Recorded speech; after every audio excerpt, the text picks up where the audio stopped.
Everyone.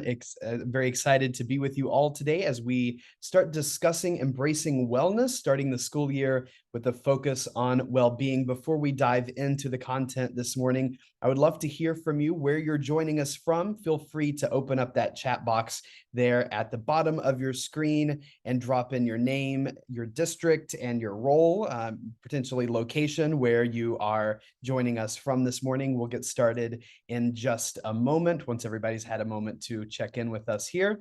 I see we have someone joining us from Pakistan this morning. We would love to hear from all of you who are with us. Some from Ohio and Connecticut. Thank you, Leanne, from Bermuda. Chickamauga, Georgia. I'm actually from Chattanooga, Tennessee, so not too far from Chickamauga. See some people joining us from Canada this morning as well. It's so great to have you all. Continue checking in there in the chat, dropping your name, your district, your location. We are so excited to have a diverse group of people joining us this morning for our webinar.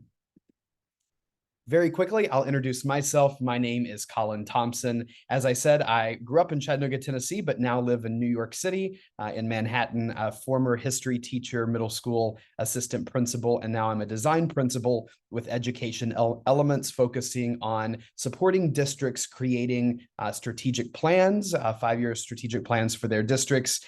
Majority of the districts I work with are in the state of New York, but have had experience across the country as I support our team with strategic planning. Just a little bit about education elements. If you are new to one of our webinars or our series here this morning, want to share with you our mission and vision. Education Elements believes that schools grow when people grow. And our mission really is to create a more equitable and just future by changing how people design for each student's potential. And our vision is bringing out the best in people and their communities by designing schools, systems that are equitable for all students. Our approach to serving districts and why districts stick with us is that we listen, right? We listen for context and to create belonging. We adapt. We adapt for the context of your community and evolve as we learn. And then our process leads to sustained change. In the 10 plus years of serving districts across the country, we've had the opportunity to serve more than 1,000 school districts across the United States. 90% of our business comes from repeat clients, and 92% of all of those who've attended our workshops or sessions have found our workshops excellent or very good. So we are excited. If you are new to Education Elements or someone who is very familiar with our work, we're so excited to have you this morning thinking about embracing wellness and starting our school years off with a focus on well-being. Before we jump into the content and talk about strategies and practices to ensure a start to the school year that's focused on the well-being of teachers and leaders, and then in turn students, I want to take just a moment and ground us in our why. In addition to being a matter of personal concern, teachers and school leaders' well-being is also very vital for the health and success of the entire educational environment at a school and across a school district. When educators are well supported, they lead with focus and do their best to inspire and guide students. And we know that supportive environments transform. This morning, I'm going to share with you some strategies and practices to ensure your own well-being as teachers and leaders that can really create an environment to transform the school culture, not just for yourselves as employees or leaders in that district or school, but also an environment that will transform the educational outcomes for students, knowing that when teachers are able to focus on their own well-being, they can in turn model a culture of well-being for their students and classrooms as well. So I want to focus first on three kind of components of supporting education environments in a way that transforms learning for students, why we are focused on supporting teachers and leaders in their well-being, knowing that it creates that transformation across the school that impacts from the leader level to the students, thinking about enhanced teacher performance. We know that positive work environments reduces teacher burnout and boosts job satisfaction, and overall quality instruction can be provided in ways that both maximize student engagement and achievement. Healthy and supportive school environments have impacts on educational outcomes in ways that we cannot overestimate. Teachers and school leaders are more likely to be engaged and motivated and innovative when they feel valued and supported and cared for in their school environment. Putting their well-being first can have this cascading effect, starting with enhanced teacher performance, knowing that when teachers have time to care for themselves, focus on their own well-being, that creates a positive work environment that reduces that teacher burnout sensation that so many schools and school districts are currently experiencing. And then again, an overall improvement of quality instruction that really maximizes that student engagement and achievement. One of the other ways that embracing a culture of well-being can have transformative effects across the board, including for students, is by modeling. We know that teachers are more than just administrators of curriculum. Teachers also serve as role models for their students. And by prioritizing their own well-being, both teachers and leaders can create this culture of wellness that supports the holistic development of their students as well. When students see teachers and leaders embracing well-being, practicing a culture of well-being, they in turn can start to value what a culture of well-being brings to the learning environment.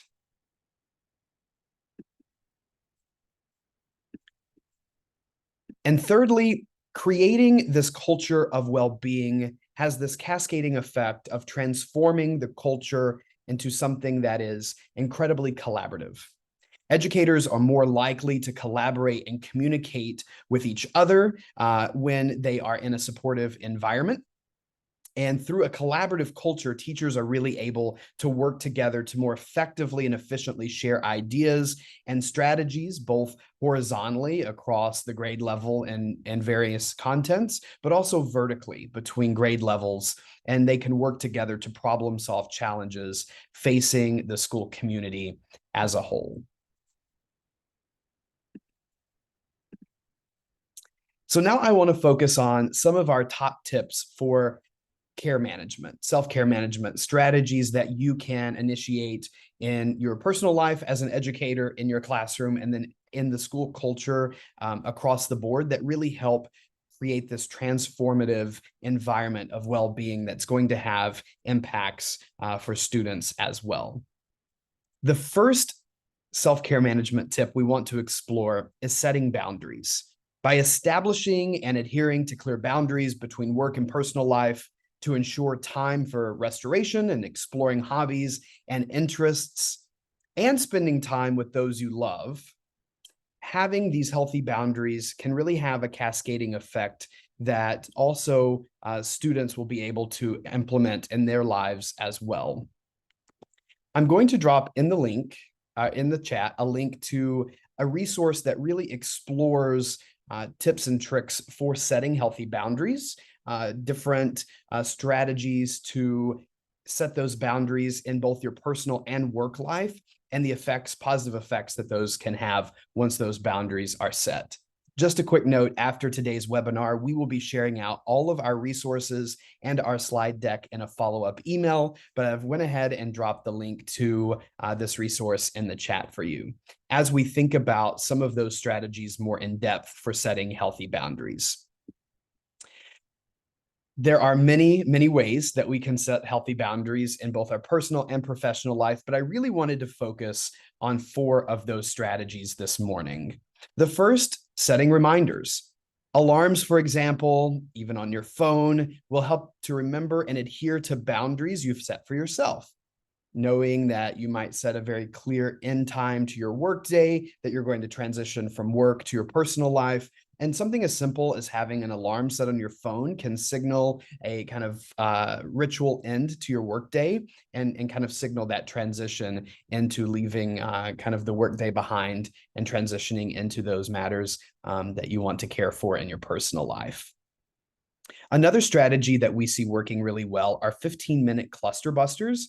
We know that so many tasks pile up throughout the day, often small tasks that just kind of build on each other as the day goes on. And we find that tackling them in 15-minute sprints, kind of scattered throughout the workday, decreases this feeling of being overwhelmed, and then can help provide clarity of mind to really focus on those larger tasks at hand. Setting strict email boundaries is another boundary that we see to be really effective in balancing kind of a culture of well-being and creating that balance between work and personal life. Not checking work emails at home, and if this can't be avoided, at least setting strict and limited time aside to check your emails when you're not in the kind of work setting. Auto signatures and out of office messages are also really helpful for setting those email boundaries, so that you are making it very clear to those who are maybe requesting something for you via email that you have set aside that time to care for your own personal well-being. And then a kind of a formal clock out. Thinking about setting an end of day ritual, talking about those alarms again, maybe setting an alarm that you were going to adhere to every day, saying that this is the time I'm setting aside to end my work day, having a little ritual, even gathering your belongings and kind of exiting the workspace that you work from, and having a defined finishing point really helps separate ourselves from work and helps us kind of get offline and start that personal time that's so important for our own personal well-being. As I shared with you at the beginning of this webinar, I live in New York City and work in a New York City apartment. And so my desk is kind of in the common living room for my partner and me. So I've had to come up with a little ritual myself to really define when work ends. Setting an alarm. This is something I personally use, setting alarm at the end of my work day, kind of cleaning up my little desk area, shutting everything down, and really knowing that I've really set a kind of strict boundary that my workday is finished. And even if my desk is in my living room, or even if my computer's right there, I've had that kind of ritual moment to define the end of my workday and start my self-care. Next, we want to think about practicing mindfulness. Every person's definition of mindfulness is different, and there are many different mindfulness techniques that people use, but incorporating some type of mindfulness, whether it's meditation or deep breathing, or even taking a short mindful walk during the day, can relieve stress and anxiety that you may be feeling. I'll know a lot of great tips that teachers have shared with us in the past is even taking maybe a 15-minute power walk during lunch to kind of separate yourself from that space for a moment, kind of provide clarity of mind, putting on a podcast or some music. I'm dropping the link here in the chat as well for an additional resource on different mindfulness techniques and how you can incorporate those into your personal life to really start building that culture of well-being. I'm going to pause here for just a moment, and if you are able, feel free to click into that resource I just shared, transformingeducation.org, resources around mindfulness. There is a toolkit embedded in that resource, and I want you to take just a few moments to set aside in your schedule time to engage in one of these mindfulness techniques. So I'm going to pause here for just a couple of minutes. I'd love for you to check out your calendar for the rest of today or maybe tomorrow, and identify 5 minutes in your schedule that you can set aside to practice a mindfulness technique. And I would love to hear from you in the chat, a mindfulness technique that you're going to use, or one that you may already be using that you'd love to share with everyone else here this morning. Go ahead and drop those in the chat.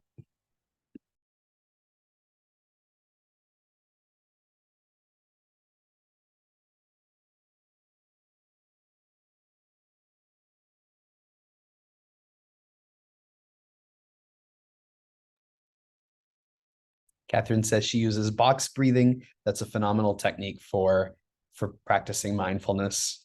I believe that's explored in depth in that toolkit as well.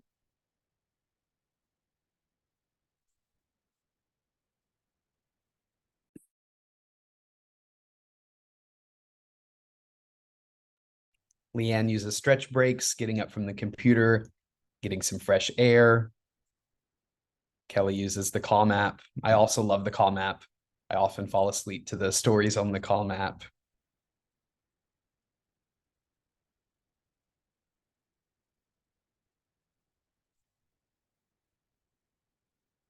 We'll keep dropping those tips for practicing mindfulness in the chat. I'm going to move us along to our next strategy, which is thinking about physical well-being. Physical well-being and good nutrition and adequate sleep to maintain your physical well-being can reduce stress and anxiety as well, and really help you stay focused and productive during the workday by increasing energy levels as well, and really promoting a clarity of mind. I'm going to drop a link to the resource here in the chat for physical well-being as well.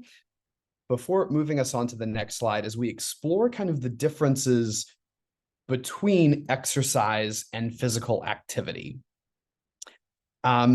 Oftentimes, physical well-being is equated with exercise, but it could be incorporating small amounts of physical activity during your day. Exercise is a really planned and structured repetitive movement to kind of formalize exercise and physical well-being. But physical activity and incorporating physical activity for physical well-being in your workday and in your personal life could be something as simple as doing some household chores or some leisure activities like taking a walk during your lunch break. And so there's a whole host of different physical activities that we can incorporate even during our school day, whether it's getting up from our desk and taking those little power walks, even if it's not leaving the building, maybe around to different floors of your school building, or kind of making laps throughout the hallways or something, just to get up from your desk, kind of remove yourself from the work for just a moment and increase that clarity of mind, knowing that it also increases energy levels as well. So I'm going to pause here for just a moment, and I would also love for you to set a movement goal for the week. This is something I have to really adhere to myself. As I mentioned, I have a desk here in my small New York City apartment. I work remotely for Education Elements, and it's very easy for me to kind of just get really engrossed in the work I have here at my computer, and hours go by without even realizing that I've not stood up from my desk. So setting really clear goals about what my movement's going to be for each day, even if it's just getting up and walking down to the lobby of my building to check the mail, or maybe running to the end of the block to grab a hot tea or something, just really standing up from my desk, separating myself from my work for a few moments allows me to kind of decompress and also get some physical activity in. So take just a moment and set a movement goal for the week. And I would love to hear in the chat, what movement are you going to incorporate?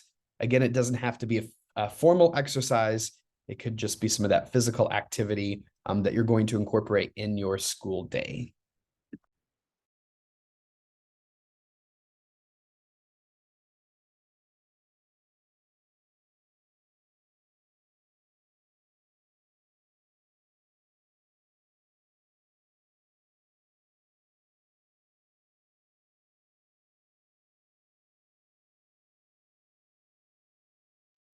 As we explore that resource, we're dropping in the chat any physical activities that we find helpful for prioritizing our physical well-being. I see that Paulette gets up and walks for 5 every hour. I love that. Taking time to walk outside on your breaks, Brandy. Does anyone have, I know mine is also kind of just getting in a walk or two, even if short ones. Does anyone have one that's not? Ooh, Catherine has a quick yoga break. Yeah, I was going to ask for something maybe not walking, stretching and breathing.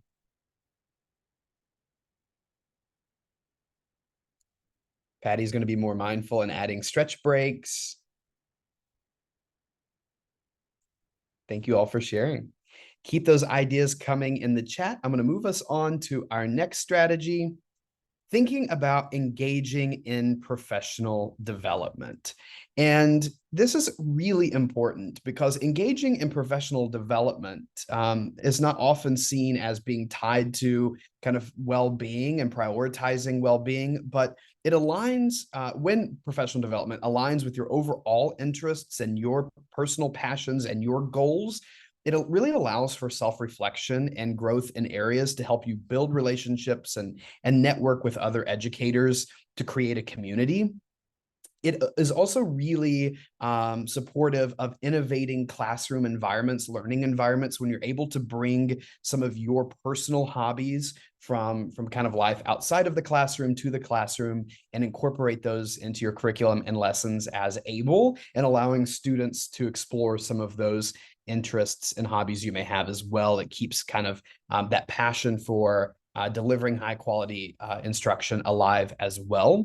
And so I'm going to drop a link into the chat here that is a really helpful tool on thinking through how you as teachers and leaders can use your personal hobbies to boost student engagement, bringing some of those personal hobbies and interests you may have outside of the classroom into the classroom to support learning as well. And I want to pause here for just a moment and hear from you. What are some of the hobbies or personal interests that you've already brought from your personal life into the classroom, and how did that support learning in your classrooms? So feel free to drop those in the chat. What are some of those hobbies that you've brought to the classroom, your hobbies and personal interests, and how did that support learning in the classroom?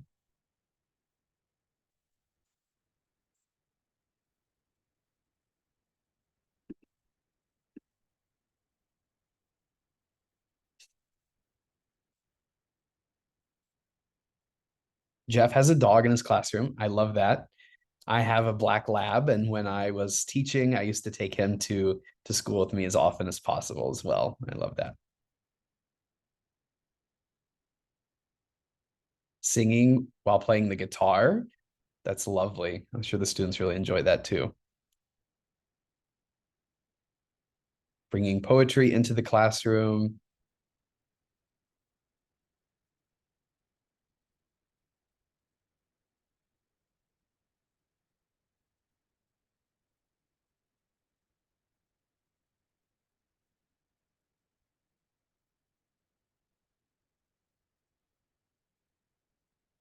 Brandy's involved in drama outside of school, it seems like, and brings a lot of those acting lessons into the classroom with the students as well. Seems like they get really engaged with those. Thank you all for sharing. Continue dropping those hobbies and interests you bring to the classroom in the chat. I'm going to move us on to thinking about how all of this impacts education quality and school climate. At the beginning of our time together this morning, I talked about how the incorporation of well-being and in prioritizing a culture of well-being for teachers and school leaders can have a transformative effect across the learning environments in schools and school districts, as that's modeled for students in classes as well. So I want to think about three ways that prioritizing well-being and a culture of well-being as teachers and leaders can impact the quality of education being provided to students and that overall school climate. Firstly, it increases student achievement. Having a healthy body and mind and spirit really generates stronger bandwidth for teachers to design and deliver high impact and quality instruction. It also cultivates that engaging learning environment that leads to increased student ownership and improved academic performance. As I mentioned, teachers are more likely when they feel that they are in a safe environment, that well-being is prioritized. They find themselves being more collaborative, so working with other teachers across the grade level or maybe vertically across the school to identify innovative approaches to classroom instruction, or to be able to problem solve and generate solutions to issues that are potentially happening in the classroom, is one way that prioritizing well-being supports a collaborative environment, and that collaborative environment overall increases student achievement and student academic performance. Thinking about a positive school culture, positivity, empathy, and respect are promoted in cultures that value well being. I want to state that again. Positivity, empathy, and respect are promoted in cultures that value well being. So, supporting teachers and leaders' well being will also create an atmosphere of positivity, empathy, and respect in a way that really extends beyond the teachers and leaders to students and the larger community as a whole. I know that there's a large focus in your schools, most likely in schools and school districts across the country, on social and emotional learning and creating a positive, empathetic, and respectful community. And those are three traits that are really promoted in the cultures that value well-being. And so creating that culture of well-being will extend those values of positivity, empathy, and respect to students and the entire school community as well. And then innovation and creativity. I kind of touched on this at the beginning when talking about increased student engagement. But as I mentioned, teachers and leaders who really prioritize their self-care have an increased capacity to explore novel methodologies and strategies. They have stronger bandwidth to think creatively about curriculum and to collaborate more frequently with their colleagues. Really promoting well-being gives the clarity of mind to spark innovation and create innovative pedagogical practices that will enhance the learning experience for all of your students as well. So as we think about creating this culture of well-being, of course, as I stated at the beginning of our time together this morning, it's a personal matter, right? It's creating that balance for you as educators, caring for your own personal well-being, creating and setting those boundaries to protect time with your family and with your loved ones, creating time for you to explore your passions and your interests and your hobbies outside of the classroom that you can also bring back to the classroom. But creating a culture of well-being also has the extended impact of promoting student achievement, creating a culture of positivity, empathy, and respect, and cultivating creativity and innovation in a way that really cannot be underestimated as we think about how we are going to prioritize well-being this school year. Before we move to our closeout, I want to take just a moment to reflect. In the chat, I would love to hear from as many of you as possible. Before this session, I used to think blank about educator self-care, and now I think blank. It could be in this format or something similar, but I'd love to hear, what were you thinking about educator self-care before coming to our time together this morning? And how are you feeling or thinking about educator self-care and well-being as we start to close our time together this morning? I'd love to hear from you in our chat.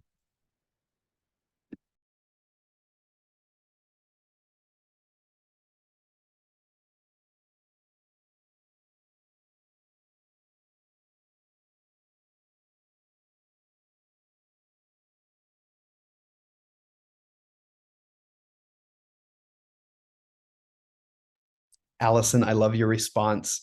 I used to think it was optional, but now I think it's essential. Thank you for sharing your reflection, Allison.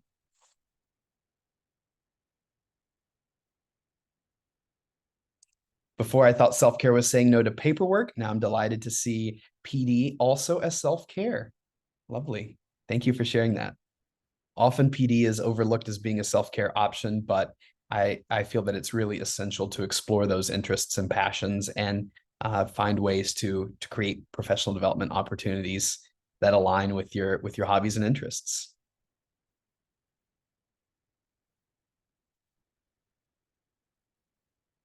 Leanne used to know that it was important for educators to prioritize self-care, but now also realizes how important teacher self-care is for the school as a whole.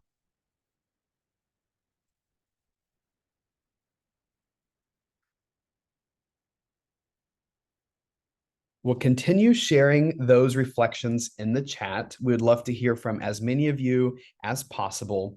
I want to take just a moment. Oh, I see Catherine's coming in. Educator self-care is critical in promoting and maintaining a positive school culture. Absolutely. All right. Keep those reflections coming in the chat. I want to take just a moment to drop a link in the chat to sign up for our blogs. If you're interested in learning more about educator well-being or a whole host of other topics that we discuss, my colleagues and I at Education Elements are crafting and releasing blogs on a really regular basis that are also chock full of different links to resources and toolkits that you can use in your classrooms and in your school districts. So either scan that QR code there on your screen or follow the link that I have dropped in the chat, and feel free to register for our blogs. That will also prompt you to any upcoming webinars that we also may have. And on that note, there will be a second second webinar in this series for prioritizing social and emotional learning as part of our back to school webinar series. And that will be led on September 26th at 11 a.m. Eastern or 8 a.m. Pacific time. If you have not had a chance to register for that, please head on over to that link that I dropped in the chat and register for that webinar on September 26th at 8 a.m. Pacific, 11 a.m. Eastern, as part of our back to school wellness webinar series, thinking about prioritizing social and emotional learning. It was so wonderful having you all here with me this morning. I love talking about educator well-being. We had a diverse group of people from across the world, from the Middle East to Canada to all across the United States. Thank you for joining me. It's been such a pleasure. I hope that you find the resources that we've linked helpful. As I said earlier, we will be sending out the links to all of the resources that we mentioned here in our time together this morning, and the link to the slides in a follow-up email that will be sent out later this week. I see someone who's also joining us from Indonesia. This is so great. It's probably the most far spread group of people I've had at a webinar yet, and I absolutely love it. Thank you so much for your time this morning, and we'll see you soon.